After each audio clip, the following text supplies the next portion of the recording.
Hello दोस्तों, स्वागत है आप सभी का आपके अपने YouTube channel competitive classes for library science में। दोस्तों, यह जो क्लास है Bihar librarian, KVS, NVS, EMRS, DSSB, UGC NET, JRF और राजस्थान लाइब्रेरियन एवं लाइब्रेरी साइंस से संबंधित सभी प्रतियोगिता परीक्षाओं के लिए एक रामबाण है।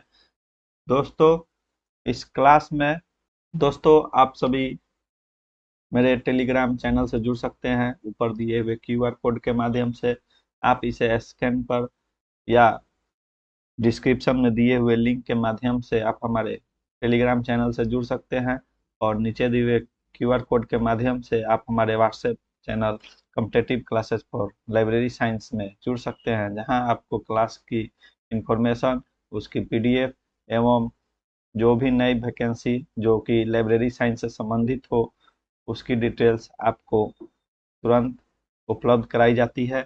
बी एस केशवन महोदय के बारे में पढ़ेंगे। जैसा कि आप स्क्रीन पे देख सकते हैं, बी एस केशवन महोदय का जन्म जो था वह 10 मई 1909 ईस्वी को हुई थी एवं उनकी जो मृत्यु हुई थी वह 2000 ईस्वी में हुई थी। कभी कभी जन्म के अनुसार क्रम सजाने के लिए पूछ दिया जाता है, इसलिए मैं उनकी जन्म और मृत्यु तिथि भी यहाँ लिखवा रहा हूँ। और बी एस केशवन की बात करें हम लोग तो विश्व बी एस केशवन जो थे वह भारत के जो राष्ट्रीय लाइब्रेरी थी उसके पहले पुस्तकालय अध्यक्ष थे। क्योंकि हमारा देश 1947 ईस्वी में आज़ाद हुआ और imperial library change name act के तहत, जो कि 1948 में हुई थी, इसके तहत हम लोगों का राष्ट्रीय पुस्तकालय घोषित किया गया था, जो कि पहले इम्पीरियल लाइब्रेरी के नाम से जाना जाता था। और उस पुस्तकालय के जो प्रथम पुस्तकालय अध्यक्ष थे वे बी एस केशवन महोदय थे। उससे पहले अगर पूछ लिया जाए, जबकि इम्पीरियल लाइब्रेरी की स्थापना 1902 ईस्वी में हुई थी, लॉर्ड कर्जन महोदय द्वारा हुआ था।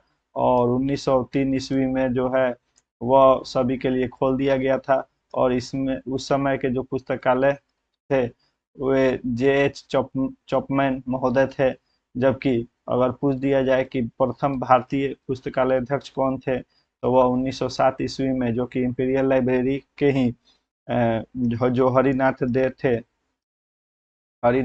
थे, उन्हें पुस्तकालय अध्यक्ष नियुक्त किया गया था।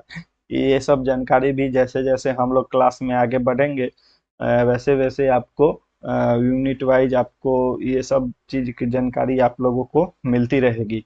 इसलिए आप सभी से आग्रह है कि हमारे चैनल से जुड़े रहें और इस चैनल के माध्यम से आपको लाइब्रेरी साइंस की जो एक संपूर्ण पाठ्यक्रम होती है उसे उपलब्ध कराई जाएगी। और देखिए, जो बी एस केशवन थे, इनके कार्यों को देखते हुए इन्हें हम लोग father of Indian national bibliography के उपाधि दी गई थी और हम लोग इन्हें father of Indian national bibliography के नाम से भी के उपाधि से जाना जाता है। और जो बी एस केशवन महोदय थे वे इंसडॉक के निदेशक के रूप में भी कार्य किए थे। क्योंकि जब इंसडॉक की स्थापना हुई थी तो इनका भी उनमें महत्वपूर्ण हाथ था। और इन्हीं सब उपलब्धियों को देखते हुए बी एस केशवन महोदय को भारत सरकार द्वारा 1960 ईस्वी में पद्मश्री दिया गया, जो कि ये महत्वपूर्ण तथ्य है, इसे आप सभी याद रखेंगे। और बी एस केशवन के बारे में तो ज़्यादा कुछ नहीं पढ़ना है, इतना कुछ पढ़ लीजिएगा जो कि बेसिक्स अभी नॉलेज दे रहे हैं। और धीरे धीरे जैसे जैसे, जैसा कि मैंने बताया कि यूनिट में हम लोग जैसे जैसे आगे चैप्टर में बढ़ेंगे इनकी हम लोग डिटेल्स में भी पढ़ाई करेंगे। अभी जो चैप्टर 1 है यूनिट का, तो इसमें हम सभी चीज के बारे में हल्का हल्के जानकारी देंगे ताकि आपका एक बेस बने। और फिर बेस बनने के पश्चात हम लोग उसमें और भी डिटेल्स और उनकी पुस्तक कौन सी थी, उनको और क्या क्या योगदान था, ये सभी पढ़ेंगे। अब हम लोग, जैसा कि स्क्रीन पे आप देख रहे होंगे, अयंकी वेंकटा रमन्या है। और इनका भी बहुत ही महत्वपूर्ण रोल रहा है जब भारत में पुस्तकालय का विकास हो रहा था। तो इनका जन्म की बात करें तो आंध्र प्रदेश के पूर्वी गोदावरी जिले के कोनकुदुरु गांव में हुआ था। और इनकी जो जन्म हुई थी वह 1890 ईस्वी में हुई थी, 24 जुलाई 1890, एवं मृत्यु 1979 में हुई थी। और जो अयंकी वेंकट रमन्या हैं, उन्हें हम लोग architect of public library movement in India भी कहा जाता है इन्हें, क्योंकि इन्होंने भारत में जो सार्वजनिक पुस्तकालय है ना, उसके लिए आंदोलन चलाने का कार्य किया था, और पब्लिक लाइब्रेरी के विकास में इनका बहुत ही महत्वपूर्ण योगदान रहा है। इसलिए हम लोग इन्हें architect of public library movement in India भी कहते हैं। आंध्र देशम लाइब्रेरी एसोसिएशन की इन्होंने स्थापना की थी, जो कि सन 1914 ईस्वी में स्थापना की थी, और इन्होंने मद्रास लाइब्रेरी एसोसिएशन, जिसे हम लोग MLA कहते हैं, वो उसकी स्थापना में 1918 ईस्वी, और all India public library association की नींव रखी थी। इन्होंने ही मद्रास लाइब्रेरी एसोसिएशन का निर्माण करने में इनकी बहुत ही महत्वपूर्ण भूमिका रही है। तो इन्हीं सब योगदान को देखते हुए इन्हें भी भारत सरकार द्वारा पद्म श्री से सम्मानित किया गया था, और वह 1972 ईस्वी में इन्हें सम्मानित किया गया था। तो ये कुछ बेसिक्स जानकारी थी जो कि हम लोगों ने अभी अंकी वेंकटया रमन्या के बारे में हम लोगों ने पढ़ा। इसके बाद हम लोग पढ़ेंगे प्रोफेसर एस बसीरुद्दीन के बारे में। तो जो एस बसीरुद्दीन थे, वे सर इनके बारे में ज़्यादा कुछ तो अभी मेन बेसिक जानकारी में यही आप सभी को पढ़नी है कि ये अलीगढ़ मुस्लिम यूनिवर्सिटी के लाइब्रेरियन रह चुके हैं, और IATS LIS जिसकी स्थापना 1969 ईस्वी में की गई थी, उसके वे प्रथम अध्यक्ष भी रहे हैं। तो ये याद रखेंगे, क्योंकि देखने में आपको बहुत ही सिंपल लग रही है, बट इससे प्रश्न पूछे जाते हैं परीक्षाओं में। सर्वप्रथम तो आपसे पूछ ली जाएगी कि IATLIS की स्थापना कब हुई थी, तो वह 1969 ईस्वी में हुई थी। और इसके बाद पूछ लिया जाएगा कि इसके प्रथम अध्यक्ष कौन रहे हैं। तो आप याद रखेंगे कि एस बसरुद्दीन साहब जो हैं, वो इसके पहले अध्यक्ष रहे हैं। और इन सभी उपलब्धियों को देखते हुए इन्हें भी पद्मश्री से सम्मानित किया गया था, और वह 1976 ईस्वी में इन्हें पद्मश्री दिया गया। तो ये आप याद रखेंगे। इसके पश्चात हम लोग PN कोला जी के बारे में पढ़ेंगे। वो इनका जो जन्म है वह 1924 ईस्वी में हुई है, और सर्वप्रथम ये बिरला एजुकेशन ट्रस्ट पिलानी में लाइब्रेरियन के रूप में नियुक्त हुए थे। तो ये भी याद रखेंगे आप लोग कि सर्वप्रथम ये लाइब्रेरियन के रूप में कहाँ नियुक्त किए गए थे। तो ये बिरला एजुकेशन ट्रस्ट पिलानी में लाइब्रेरियन के रूप में नियुक्त किए गए थे, और इन्होंने BHU में भी कला संकाय के डीन के रूप में कार्य किया है इन्होंने। और इन्होंने अपनी एक संस्था की स्थापना की, जिसका नाम था professor Cola endowment for library and information science, जिसकी इन्होंने स्थापना की थी 1975 ईस्वी में। तो परीक्षा में इस प्रकार से क्वेश्चन आपसे पूछा जाएगा कि Cola endowment for library and information science की स्थापना कब हुई थी और किन्होंने किया था। तो 1975 में इसकी स्थापना हुई थी, और प्रोफेसर PN कोला ने इसकी स्थापना की थी। और इन सभी उपलब्धियों को देखते हुए हमारे देश द्वारा इन्हें 2004 में पद्मश्री से सम्मानित किया गया था।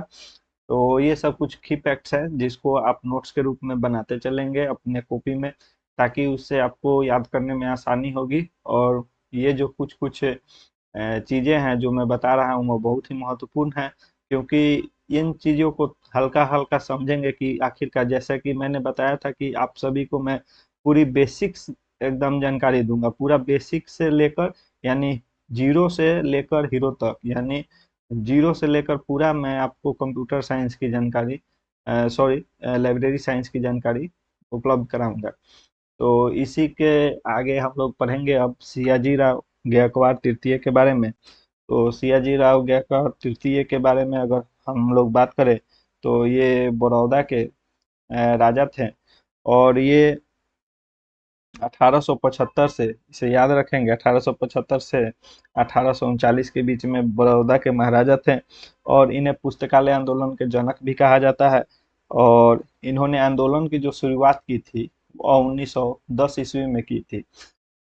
और भारत में पुस्तकालय शिक्षा की जो शुरुआत की थी ये सियाजी राव गायकवाड़ की ही देन है, जो कि 1911 में बड़ौदा नरेश जो कि यही थे सियाजी राव गायकवाड़, इनके प्रयास से शुरू किया गया था। और जो मेलविल डेवी के छात्र थे जिनका नाम था W.A. बोडेन, उनके द्वारा शुरू किया गया था। उन्हें ही पुस्तकालय शिक्षा की शुरुआत करने और पढ़ाने की जिम्मेवारी सौंपी गई थी W.A. बोडेन महोदय को।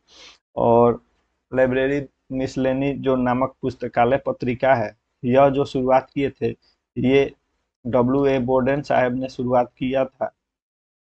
W.A. बोडेन साहब ने शुरुआत किया था और यह 1912 ईस्वी में इसकी शुरुआत की गई थी। तो ये कुछ महत्वपूर्ण फैक्ट्स थे जो कि हम लोग सियाजी राव गायकवाड़ तृतीय के बारे में पढ़े हैं। जो कि सर्वप्रथम तो ये है कि इन्होंने 1875 से 1939 के बीच में बड़ौदा के महाराजा थे और इन्होंने पुस्तकालय आंदोलन का जनक भी कहा जाता है। और अगर परीक्षाओं में पूछ दी जाए कि इन्हें पुस्तकालय आंदोलन कब शुरुआत की, तो ये जरूर याद रखेंगे कि 1910 ईस्वी में इन्होंने पुस्तकालय आंदोलन की शुरुआत की थी। परंतु भारत में जो पुस्तकालय शिक्षा की शुरुआत है वह भी इन्होंने ही शुरू करवाया था, जो कि 1911 ईस्वी में किया गया था। इससे ये जो दो प्रश्न हो रहे हैं ये काफी महत्वपूर्ण है, परीक्षाओं में पूछी जाती है। आप प्रीवियस ईयर का क्वेश्चन अगर कर रहे होंगे तो आप लोगों को ऐसा प्रश्न देखने को अवश्य मिल जाएगा। और मेलविल डेवी के छात्र जो W.A. बोडेन थे, उन्होंने बुलाया था और इन्हें ही शिक्षा का प्रचार प्रसार करने के लिए और पढ़ाने के लिए इन्हीं ही W.A. बोडेन साहब को जिम्मेवारी सौंपी गई थी। और इन्होंने ही लाइब्रेरी मिसलेनी नामक एक पुस्तकालय पत्रिका की शुरुआत की थी, जो कि 1912 ईस्वी में की थी। तो ये सभी आप लोग याद रखेंगे। इसके बाद हम लोग पढ़ेंगे मास्टर मोतीलाल जी संघी के बारे में। तो मास्टर मोतीलाल संघी के बारे में ज़्यादा कुछ तो नहीं पढ़ना है। उनकी मुख्य बात ये है कि इनकी जन्म जो है 25 अप्रैल 1876 को हुआ था।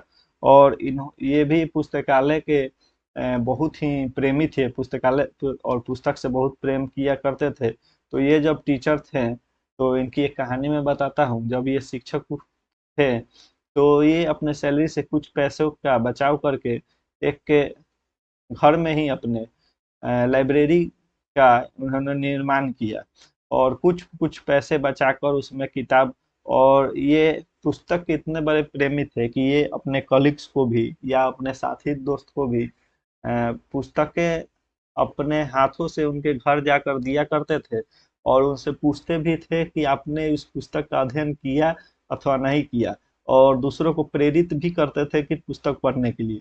तो मास्टर मोतीलाल जी संघी के बारे में ये कहानी है। और इन्हीं पैसों से ही उन्होंने एक 1920 ईस्वी में सन्मति पुस्तकालय का निर्माण किया था। तो ये एक प्रश्न पूछ ली जाती है कि सन्मति पुस्तकालय का निर्माण कब किया गया, तो 1920 ईस्वी में किया गया। और किनके द्वारा किया गया, तो वह मास्टर मोतीलाल जी संघी के द्वारा किया गया था। अब हम लोग के.एम. असदुल्ला के बारे में पढ़ेंगे, जिनके बारे में पढ़ना तो बहुत कुछ है। चूंकि भारत और पाकिस्तान पहले एक में हुआ करती थी, तो के.एम. असदुल्ला साहब के बारे में अगर जानकारी दी जाए, तो सर्वप्रथम इन्हें 1916 ईस्वी में लाहौर के गवर्नमेंट कॉलेज के पहले पुस्तकालय अध्यक्ष यानी लाइब्रेरियन के रूप में नियुक्त किया गया था। तत्पश्चात इन्हें 1919 ईस्वी में AMU, जिसे हम लोग अभी अलीगढ़ मुस्लिम यूनिवर्सिटी कहते हैं, लेकिन पहले इसका नाम था MAO। तो इस कॉलेज में ये लाइब्रेरियन बने। और तत्पश्चात इसके 1930 ईस्वी में इन्हें जो कोलकाता में इंपेरियल लाइब्रेरी थी, उसके राष्ट्रीय पुस्तकालय अध्यक्ष बनाया गया था।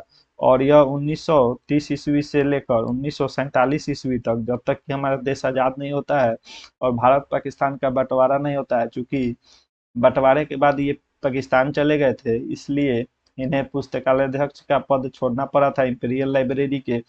चूंकि इंपीरियल लाइब्रेरी को ही बाद में जैसा कि मैंने पहले भी बताया है, imperial library change name act 1948 के द्वारा इसका नाम बदल कर और इसे ही हम लोग नेशनल लाइब्रेरी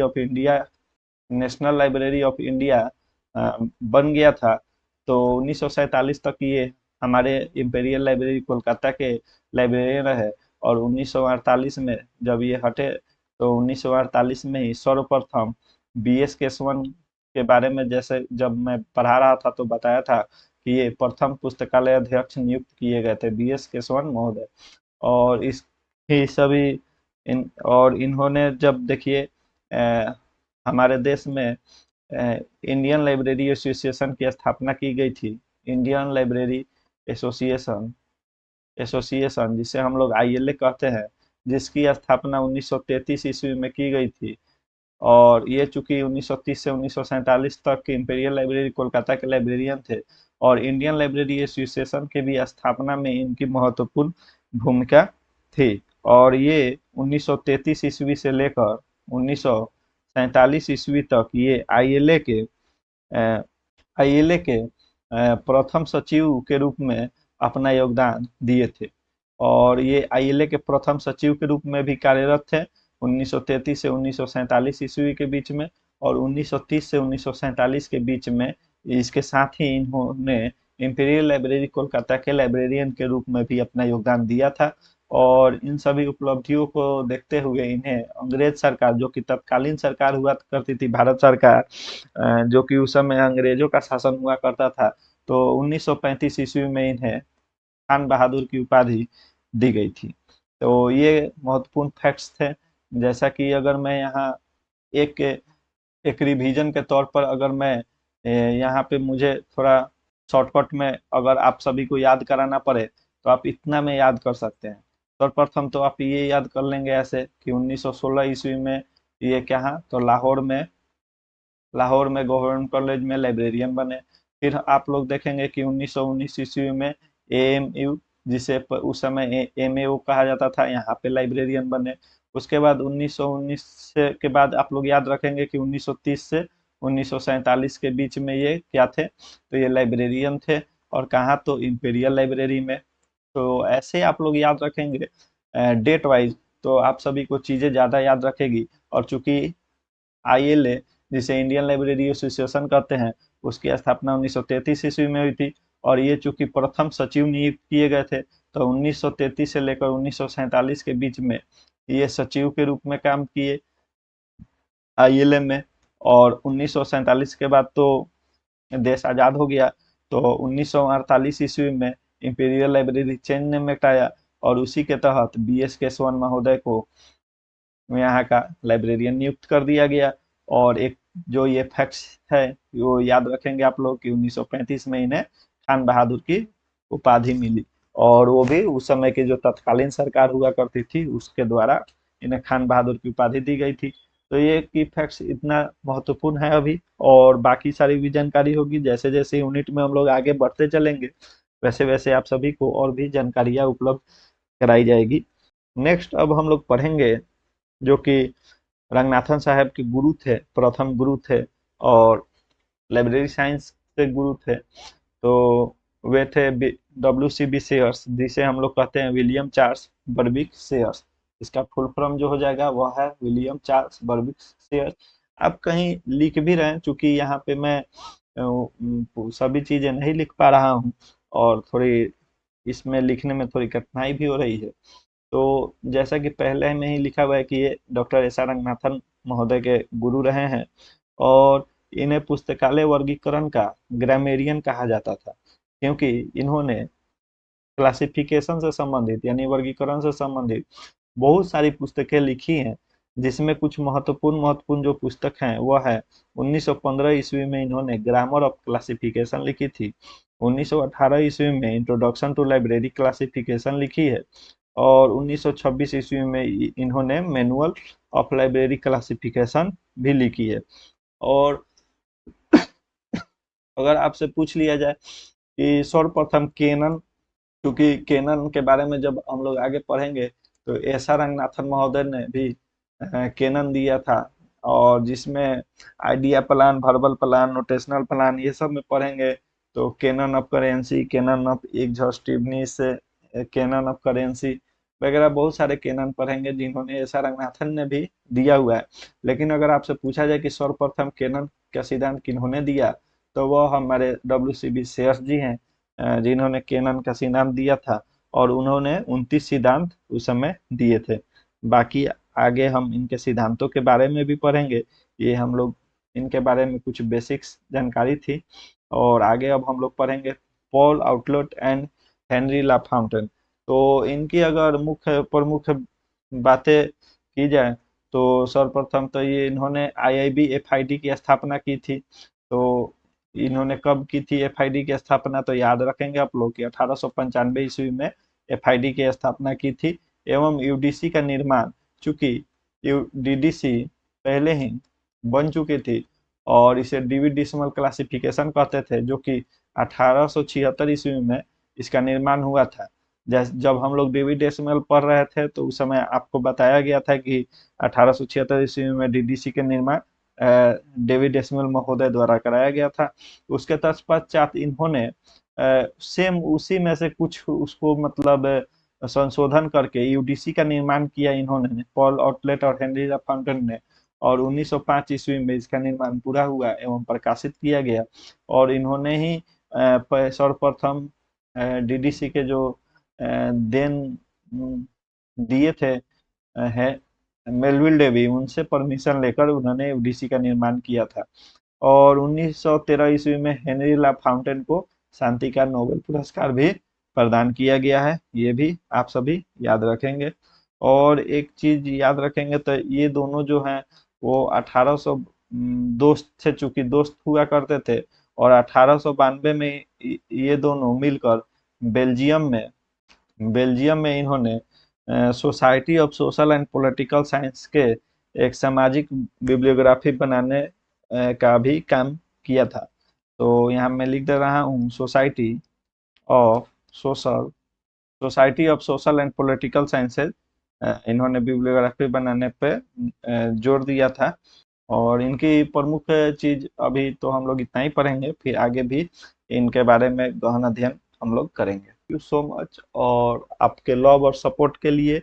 और दोस्तों, अभी तक आपने competitive classes for library science को सब्सक्राइब नहीं किया है तो आप सभी से आग्रह है कि सब्सक्राइब करें। और जो भी नए छात्र हैं जो लाइब्रेरी साइंस से संबंधित हैं, जुड़े हुए हैं, या तो बिली सभी शुरू शुरू कर रहे हैं, तो उनके लिए आप जैसा कि देख सकते हैं यह क्लास बहुत ही महत्वपूर्ण होने वाला है। तो दोस्तों, आप सभी से आग्रह है कि आप अपने मित्रों के बीच में इस वीडियो का लिंक शेयर करें ताकि उन्हें भी कुछ लाभ प्राप्त हो। और इस वीडियो को लाइक करें, अधिक से अधिक शेयर करें। और कमेंट के माध्यम से आप किसी भी प्रकार के प्रश्न पूछ सकते हैं मुझसे अथवा सुझाव दे सकते हैं। तो थैंक यू दोस्तों, थैंक यू सो मच। आप टेलीग्राम ग्रुप से भी जुड़ सकते हैं, जैसा कि मैं पहले भी वीडियो के शुरुआत में आप सभी को बता चुका हूँ। तो धन्यवाद दोस्तों।